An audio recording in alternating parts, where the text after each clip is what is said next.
आजकाल ऑस्टिओपोरोसिस किंवा हाडं वीक होणं हा प्रॉब्लेम बऱ्याच जणांना आहे. स्पेशली ओल्ड एज मध्ये हा त्रास जास्त कॉमनली दिसून येतो. आणि काय होतं, जेव्हा हाडं वीक होतात, ऑस्टिओपोरोसिस हा त्रास होतो, तेव्हा मग बोन्स मध्ये पेन होणं, जॉईंट्स मध्ये पेन होणं ही लक्षणं दिसून येतात.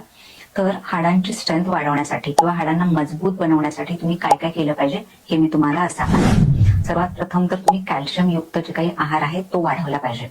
सो ज्या अन्नपदार्थांमध्ये कॅल्शियम अधिक आहे ते अन्नपदार्थ म्हणजे दुधाचे पदार्थ, जसे की दही, ताक हे तुम्ही रेग्युलरली घेऊ शकता. त्यानंतर नाचणी, राजगिरा, पालक ह्या पदार्थांमध्ये सुद्धा कॅल्शियम अधिक प्रमाणात असतं. सो रेग्युलरली असे पदार्थ तुम्हाला घ्यायला पाहिजेत. दुसरं आहे व्हिटॅमिन डी. व्हिटॅमिन डी हे हाडांसाठी खूप महत्वाचं आहे, कारण अन्नपदार्थांमधलं कॅल्शियम जे आहे ते ब्लडमध्ये अब्झॉर्ब करण्यासाठी व्हिटॅमिन D3 ची गरज असते. त्यामुळे रेग्युलरली तुम्हाला 15 ते 20 मिनिटं सूर्यप्रकाश घेणं हे केलं पाहिजे, किंवा तुम्ही व्हिटॅमिन डी चे सप्लिमेंट सुद्धा घेऊ शकता, कारण बऱ्याच जणांना डेली सनलाईट घेणं पॉसिबल नसतं. त्यानंतर पुढचा आहे व्हिटॅमिन K2, कारण जे काही कॅल्शियम ब्लडमध्ये अब्झॉर्ब झालेलं आहे ते ब्लड मधलं कॅल्शियम हाडांपर्यंत घेऊन जाण्यासाठी व्हिटॅमिन K2 ची गरज असते. सो ज्या अन्न पदार्थांमध्ये व्हिटॅमिन K2 चं प्रमाण अधिक असतं ते तुम्ही घेऊ शकता. हे युजली असतं फर्मेंटेड फूड्स मध्ये.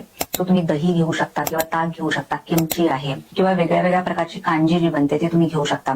त्यानंतर काही नॉन व्हेजिटेरियन फूड्स मध्ये जसं की चिकन, अंडी ह्यामध्ये सुद्धा व्हिटॅमिन K2 अवेलेबल असतं. त्यानंतर पुढचं आहे मॅग्नेशियम. आपल्या शरीरामध्ये जेवढं काही मॅग्नेशियम आहे त्यातलं जवळजवळ 60% म्हणजे 60% मॅग्नेशियम जे आहे ते आपल्या हाडांमध्ये असतं. आणि हाडांना मजबूत ठेवण्यासाठी, हाडांमधली ताकद वाढवण्यासाठी नट्स, सीड्स, पालक किंवा डार्क चॉकलेट ज्याच्यामध्ये मॅग्नेशियम अधिक असतं तर हे तुम्ही रेग्युलरली घेऊ शकता. त्यानंतर पुढचं जे आहे ते म्हणजे रेग्युलर एक्सरसाइज करणं. जेव्हा आपण खूप वेळ एका जागीच बसतो तेव्हा आपले मसल्स म्हणजे आपले स्नायू आणि हाडं जे आहेत ते वीक होतात.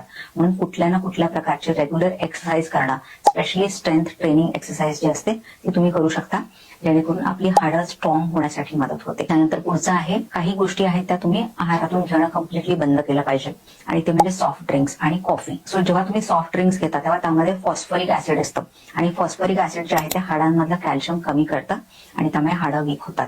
त्यानंतर कॅफिन किंवा कॉफी जी आहे जर तुम्ही ती खूप रेग्युलरली आणि अति प्रमाणात घेतली तर त्यामुळे सुद्धा कॅल्शियम जे आहे आपल्या बॉडीमध्ये व्यवस्थित अब्झॉर्ब होत नाही. म्हणून मला चहा, कॉफी आणि सॉफ्ट ड्रिंक जे आहेत ते घेणं खूप कमी केलं पाहिजे किंवा बंद केलं पाहिजे.